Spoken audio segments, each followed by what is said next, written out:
বাংলাদেশের মন্ত্রী এমপি সবাইকে, যাতে আমরা একটি নতুন বাংলাদেশ গঠনের যে প্রতিশ্রুতি দিয়েছিলাম সেটা তারা বাস্তবায়ন করতে পারে। শ্রমিক, ছাত্র, জনতা, প্রধানমন্ত্রী যারা আছে সবাইকে একই মানুষ হওয়ার তৌফিক দান করো।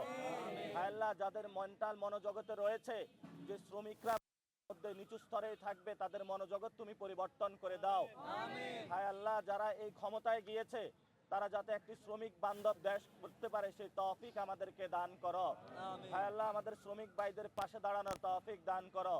হায় আল্লাহ, যারা আওয়ামী লীগকে পুনর্বাসন করার প্রচেষ্টা চালাচ্ছে তাদের বিরুদ্ধে আমাদেরকে দাঁড়ানোর তৌফিক দান করো।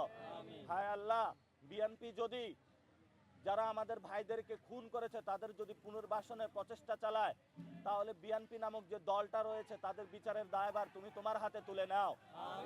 হায় আল্লাহ, যারা সংস্কারকে ভণ্ডুল করার প্রচেষ্টা চালাচ্ছে তাদেরকে তোমার প্ল্যান দিয়ে তাদেরকে ভণ্ডুল করে দাও তুমি। হায় আল্লাহ, যারা স্বরাষ্ট্রমন্ত্রী বর্তমানে হয়েছে শিলং ফেরত একজন নেতা, হায় আল্লাহ তুমি তাকে তৌফিক দাও যাতে উনি শহীদ উসমান হাদি ভাইয়ের হত্যা বিচারটা বাংলাদেশের মাটিতে করতে। বাংলাদেশের মন্ত্রী এমপি সবাইকে, যাতে আমরা একটি নতুন বাংলাদেশ গঠনের যে প্রতিশ্রুতি দিয়েছিলাম সেটা তারা বাস্তবায়ন করতে পারে।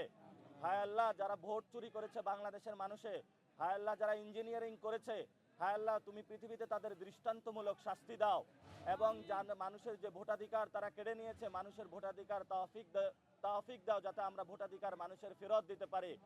হায় আল্লাহ, আমাদের অনেক সাংবাদিক ভাইদের উপরে চাকরি খেয়ে ফেলতেছে, আল্লাহ তুমি তৌফিক দাও যাতে হলো মনোজগৎ পরিবর্তন করে দাও যাতে মালিক পত্র তাদের চাকরি আর না খায়।